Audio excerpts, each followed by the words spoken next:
Vous écoutez Femmes Heureuses, le podcast pour les femmes qui veulent transformer leur vie. Développement personnel, amour, argent, éducation, etc. Tout ce qui touche la vie d'une femme et qui aspire à s'améliorer, se développer, grandir pour atteindre une meilleure version de soi.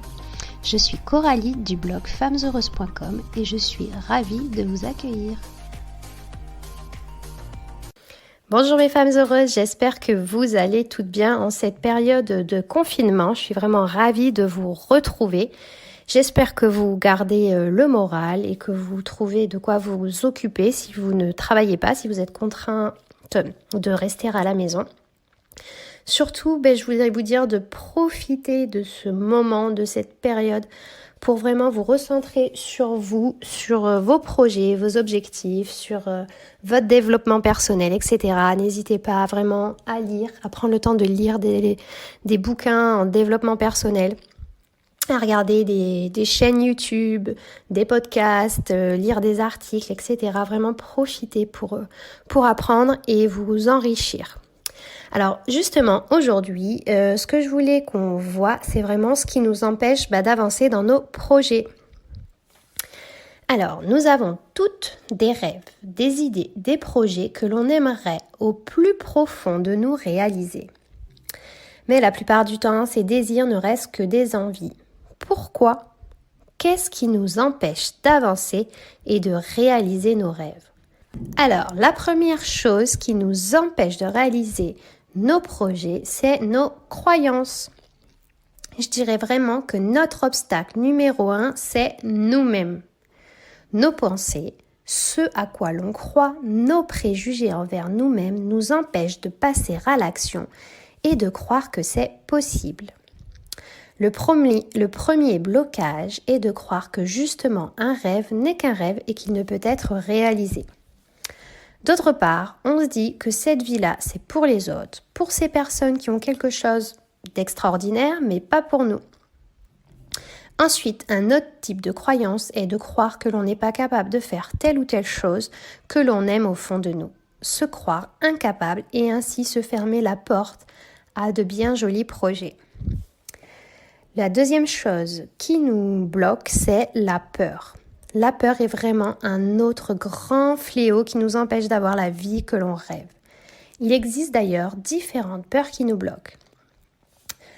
La première, c'est la peur de l'échec. Lorsque quelque chose nous plaît, quelque chose que l'on aimerait réaliser, l'incertitude nous envahit et l'on finit par se poser 1001 questions comme « Et si les choses tournaient mal ? Et si j'échouais ? Que penseront les autres ? Se moqueront-ils de moi ? Et si je foire tout ? Etc. » La peur d'échouer un projet peut carrément nous empêcher de le commencer en se projetant dans un futur catastrophique.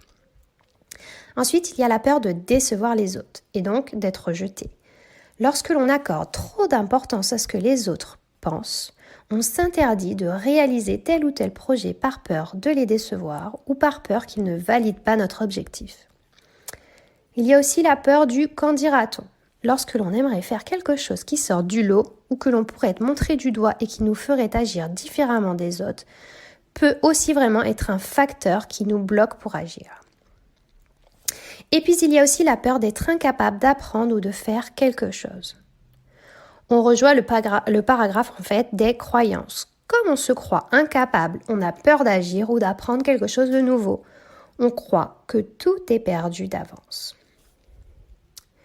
Alors ensuite, le troisième point qui nous empêche vraiment de réaliser notre objectif ou nos projets, c'est la paresse. Voici vraiment une autre grosse bête noire qui nous empêche d'agir pour nos rêves. Pour changer sa vie, cela demande un certain effort, sortir d'une certaine routine, transformer ses habitudes, travailler plus, faire de nouvelles choses, etc.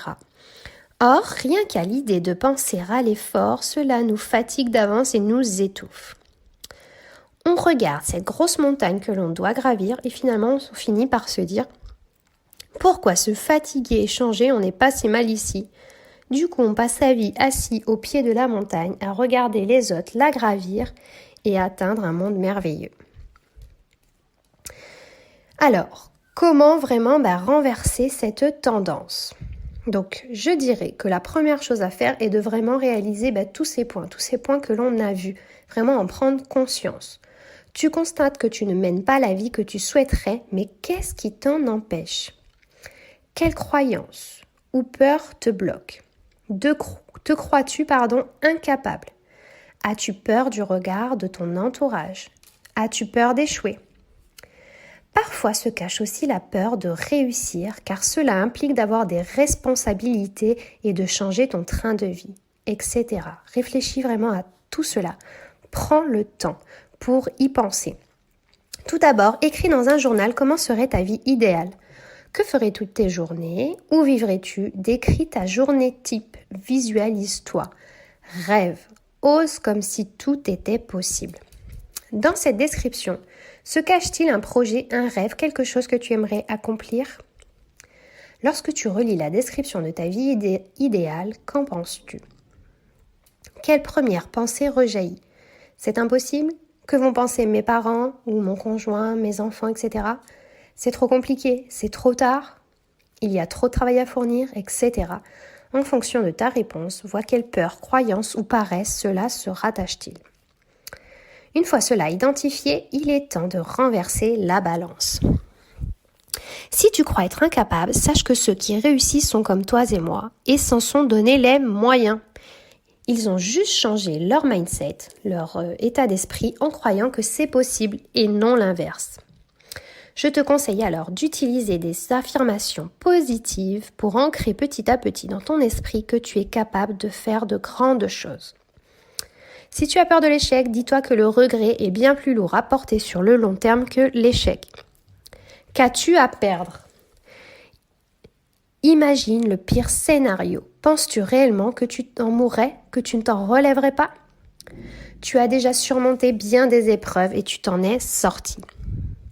De plus, souvent un échec est le tremplin vers quelque chose de meilleur. C'est juste que tu es sur la bonne voie. N'est-il pas plus terrible de vivre une vie monotone où tu te sens vide de sens? Est-ce que tu as peur de décevoir ton entourage? Rappelle-moi juste pour qui tu vis. C'est bien ta vie. Il n'y a que toi qui ressens au fond de tes tripes si tu es sur la bonne voie ou non. Les gens sont déçus de te voir agir pour la vie que tu désires. Ils te projettent sûrement leur propre peur. Ils s'imaginent à ta place et cela les angoisse et t'envoient leur peur, leur crainte en pleine figure. Alors certes, souvent c'est par bienveillance car ils t'aiment et ont peur pour toi, mais encore une fois, ces craintes sont les leurs. Ne t'empêche pas de te lancer dans un projet pour rassurer ton entourage. C'est ta vie et c'est toi qui vivras avec des regrets plus tard et pas eux. Tu as peur du regard des autres, d'être montré du doigt car tu agis de façon différente? Encore une fois, il s'agit de ta vie et c'est encore toi qui devras supporter cette boule au ventre plus tard de ne pas vivre une vie riche de sens. Ton entourage se moque? Peut-être as-tu des fréquentations toxiques et nocives. Peut-être est-il temps de t'éloigner un peu de ces personnes et de voir à quel point tu peux t'épanouir dans tes projets loin d'eux. Parfois, certaines personnes peuvent avoir la crainte que tu réussisses car finalement elles admirent le courage qu'elles n'ont pas eu de sortir de leur train-train et vont par jalousie saper ton moral pour que tu n'arrives pas à ton but. Si tu t'aperçois de cela, je te conseille vivement de couper les ponts avec ces personnes ou si tu ne peux pas, t'éloigner un peu d'elles et de leurs ondes négatives. Tu es paresseuse? Tu as déjà une idée de projet, tu as peut-être déjà commencé, mais tu sais que cela implique beaucoup de travail et tu finis par tout reporter au lendemain et finalement tu n'avances pas dans tes objectifs. Il est peut-être temps de réaliser que tu risques de passer à côté de ta vie de rêve et que le temps passe vite. Prends conscience que l'on ne sait jamais de quoi est fait et que tu gaspilles chaque jour de précieuses secondes qui peuvent se stopper du jour au lendemain. Alors certes, le plaisir immédiat de regarder la télévision, Snap, Netflix, etc., plutôt que de travailler sur ton projet ou sur ton développement personnel, mais ce petit plaisir immédiat de repos te coûtera une vie qui te correspond. Commence à changer tes habitudes, revois ta routine matinale et ta routine du soir. Quelle chose pourrais-tu faire différemment afin de t'éviter de buller plutôt que de réaliser tes projets. Sache que le plus dur est de se lancer, mais une fois que tu as démarré, cela roule plus facilement. Alors pour conclure, je dirais qu'il faut savoir vraiment ce qui nous empêche d'agir, c'est vraiment le point de départ pour prendre conscience de tous nos petits travers et pouvoir par la suite agir en fonction de nos faiblesses. Si tu étais sur ton lit de mort, quelle chose aurais-tu aimé vivre et faire ? N'est-il pas important de prendre son courage à deux mains, de se mettre un coup de pied au derrière pour vivre la vie qui te fasse vibrer ? Alors, au diable tes peurs et tes fausses croyances pour vivre la vie que tu mérites pleinement. Voilà les filles, j'espère que ce nouvel épisode vous aura plu. Merci pour tous vos petits commentaires que vous me laissez un peu partout sur Instagram ou sur le blog. N'hésitez pas surtout à laisser une petite étoile si vous écoutez sur iTunes, podcast ou Google Podcast, Spotify, etc. Et à laisser un petit commentaire si cela vous plaît. Et je vous dis à très très bientôt pour un nouvel épisode.